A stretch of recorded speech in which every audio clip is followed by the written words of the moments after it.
드디어 이제 2장 세는 것, 카운트하는 것 중에서 중요한 의미가 구별해서 세는 거예요. 같은 종류끼리 모아서 세는 것이죠. 그래서 사물을 구별해서 세워보는 연습을 합니다. 이 얘기는 사물이라고 썼잖아요. 문제집 푸는 것보다 실제로 집에 있는 것 또는 주변에서 관찰할 수 있는 것들을 모아서 구별해서 세는 방법에 관한 것이에요. 그래서 수학적 표현, 특징을 이해하고 문자식을 정리해 볼 수 있다라는 것이죠. 물론 이제 문자식 같은 건 중학교 때 나옵니다. 근데 그것에 대한 올바른 어떤 이해를 돕는 방법으로 교육을 하지 않기 때문에 굉장히 어려워하고 느낌이 없어요. 언어적인 어떤 느낌, 수학적 표현에 대한 어떤 감이 전혀 없는 것이죠. 그래서 수세기부터 이것에 대한 감을 좀 언어적인 감, 느낌을 길러주고 싶어서 일부러 넣어놓은 것입니다. 여기 보면 저의 의도가 있는데 책이 몇 권이니 세어보라는 것이죠. 주변에서 그냥 세어보세요. 책이 몇 권이 있는지. 현재 세는 방법은 뒤에 나옵니다. 신발은 이제 우리가 켤레라는 단위를 쓰잖아요. 그러니까 그 단위에 대한 의미가 남다른 거예요. 사실은 단위가 있다라는 거는. 연필은 또 모든 종류를 다 세어보고 기록할 수 있으면 이것이 아주 수학적인 감각을 어린아이에게 길러줄 수 있는 좋은 방법이에요. 그런데 우리가 일상에서 문제집은 굉장히 많이 풀게 하면서 특히 연산 문제, 그런데 일상에 써 있는 걸 가지고 활용하지 못해요. 일상에 써 있는 용어가 곧 수학적인 용어고 수학적인 표현들의 어떤 특징을 이해하면 재밌게 할 수 있거든요. 그래서 이 책은 그런 의도로 2장은 구성되어 있습니다. 보면은 이게 제가 카드를 만들어 놨어요. 일부러 왜냐면 수학적 표현이 영어에서 왔기 때문에 그 필요한 단어들이에요. 요거는 이제 오려가지고 카드를 만들면 되고, 대부분 아이들이 영어를 일찍 접하면 이 정도는 할 수도 있고, 어떤 아이들은 못하는 아이들이 영어를 전혀 접하지 않은 아이도 있기 때문에 이 페이지, 이 카드를 만들어 놓은 것이거든요.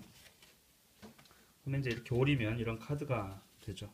이런 카드가. 그래서 이것이 무엇이지? 물어보고 뒤에 이제 book이라고 하죠. book, 책이죠. 뜻은 카드를 보면 그림을 보면 아니까 이것을 읽는 방법, B-O-O-K, book. 물론 이제 파닉스죠. 파닉스를 익히면 좋은데 또 그렇다고 수세기를 하기 위해서 파닉스를 익혀야 되나 이런 생각도 할 거예요. 근데 B는 부 발음 난다. 알파벳 정도는 익혀주고 얘는 볼도 부 발음이 나죠. 그렇죠? 그다음에 의자는 chair, CH 발음인데 C 발음 나는 것이죠. 키, 뭐 이런 것들을 이제 읽어주면 돼요. 사실은 이 정도는 읽어주고 그냥 반복해가지고 카드 놀이를 하면 이걸 보면 덕이라고 읽고 D로 시작하는구나 이 정도는 알 수 있을 거라 생각되고요. 그러면 문제를 한번 봅시다. 이렇게 돼 있어요. 물건의 이제 개수인데 이 얘기를 보시면 물건에 이름이 있겠죠. 그 다음에 개수, 이거는 넘버죠, 수죠. 어떻게 표현할 것이냐라는 거예요. 그러니까 숫자와 물건이 이름이 있어요. 이게 하나, 둘, 세 개죠. 뭐가 세 개예요? 10원짜리가 세 개죠. 그러면 수는 3이란 수가 생기는 거고 이 대상은 그대로 그 대상을 이제 표현하면 돼요. 그렇죠? 그 3, 10원이죠. 10원이니까 10원이라고 하잖아요. 이거는 3, 10원이 되는 것이죠. 이런 의미다. 이거는 10원짜리가 5개죠. 5, 10원. 근데 이제 우리가 언어로 이 말을 부르기 전에 그냥 그려보라는 거예요. 이거는 9개죠. 9, 물고기 9개. 우리말로 이제 물고기 9개라고 하기도 하죠. 근데 수학적 표현은 늘 어떤 대상 또는 단위가 있고 개수, 넘버가 있으면 수를 먼저 써요. 간단하게 표현하는 거는. 여기 하나, 둘, 셋, 넷, 다섯, 여섯, 7개죠. 이거 이제 사과인데 말이 있기 전에 7. 이제 아이들은 그림 그리는 걸 좋아하니까 이렇게 이제 표현하면 되겠죠. 이게 5가 3개죠. 이렇게 의도는 이런 거예요. 그대로 그냥 그려라는 거죠. 그대로 이 사물이 있고 그것의 개수를 이렇게 표현한다라는 거예요. 이제 말이 있어요. 그렇죠? 그대로 쓰는 거죠. 구 물고기. 물론 이거 앞에 보면 이 물고기 9마리를 구 물고기 50이죠. 10이 5개면 50이에요. 우리말로도. 5가 세 개면 이제 3, 5. 여기는 문자를 쓰고 여기는 그대로 숫자를 쓰도록 하는 거예요. 그렇죠? 이런 것도 그림을 그리는 거니까 아이들이 좋아할 것 같아요. 이제 물론 그림을 그리기 때문에 시간이 오래 걸릴 수 있는데 그냥 봐주면 됩니다. 그리고 이렇게 네 개를 쓰고 대상을 그대로 하면 되겠죠. 여기 보시면 이거 이렇게도 하나, 둘, 셋, 넷, 다섯 개죠. 이제 이런 모양이 되겠죠. 그러면 A가 지금 다섯 개죠. 그러면 5A라고 하는 거예요. 우리가 5A라는 거는 A가 다섯 개라는 뜻이에요. 이렇게 천이 하나, 둘, 셋, 넷, 다섯, 여섯, 일곱, 여덟, 아홉.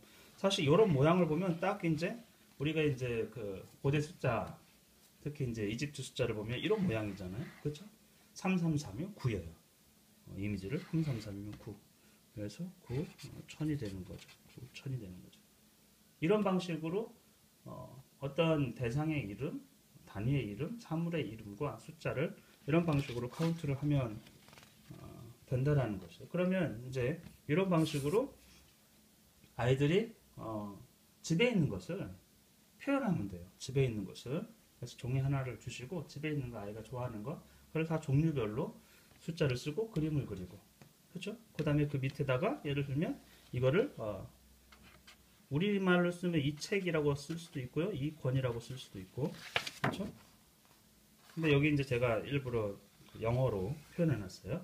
우리말로 할 수도 있지만 수학적 표현은 사실은 거의 서양에서 왔기 때문에 문자를 쓴다고 하면 우리말을 쓰는 게 아니고 영어를 쓰거든요. 그래서 보시면 하나, 둘, 셋, 넷, 카가 4개죠. 이거 영어로는 forecast죠. 원래는 s를 붙이는 거죠. 뭐 이런 거는 틀려도 돼요.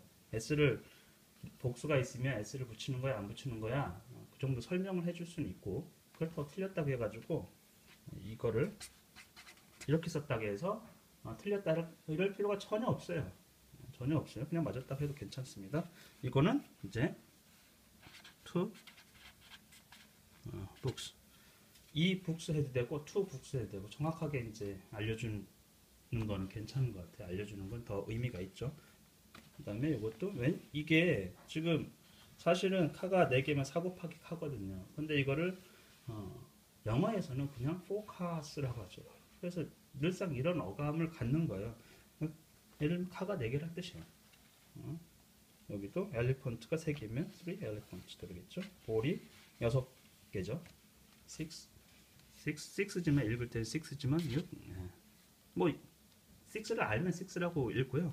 모르면 가르쳐 줄 수도 있고 그걸 어려워하면 굳이 6만 강요할 필요는 없어요. 그냥 6 뭘 해도 됩니다. 어릴수록 그렇겠죠. 이런 방식으로 집에 있는 것들을 전부 이제 방법은 3가지예요. 방법은 3가지. 첫 번째는 숫자와 그림을 그린다라는 거죠. 그렇죠? 두 번째는 그것을 가지고 숫자와 우리말로 표현을 한다라는 것. 우리말은 단위가 굉장히 발달되어 있어요. 서양은 거의 그렇지가 않은데 우리말은 단위. 이 병은 병으로 세고 권, 잔, 그렇죠? 옷은 몇 벌, 켤레, 뭐 엄청 많아요. 그럼 대상마다 단위가 달라요. 사람은 명, 동물은 마리, 몇 개, 굉장히 많죠. 그 단위를 가르쳐 줄 수도 있고 대상의 이름을 정확하게 지칭해서 할 수도 있고 그건 상관없습니다. 그리고 세 번째로는 영어로 이런 방식으로 고쳐서 표현할 수 있는 거. 단계는 3가지예요. 제가 이 책을 쓰면서도 수세기 사물의 개수를 종류별로 구별해서 구별을 3개 만드는데 이 단계를 3개로 놓은 거죠. 첫 번째는 그림을 그린다. 두 번째는 우리말로 표현하게 한다. 세 번째는 영어로 표현하게 한다. 그걸 숫자와 어떤 대상 이름을 같이 섞으면서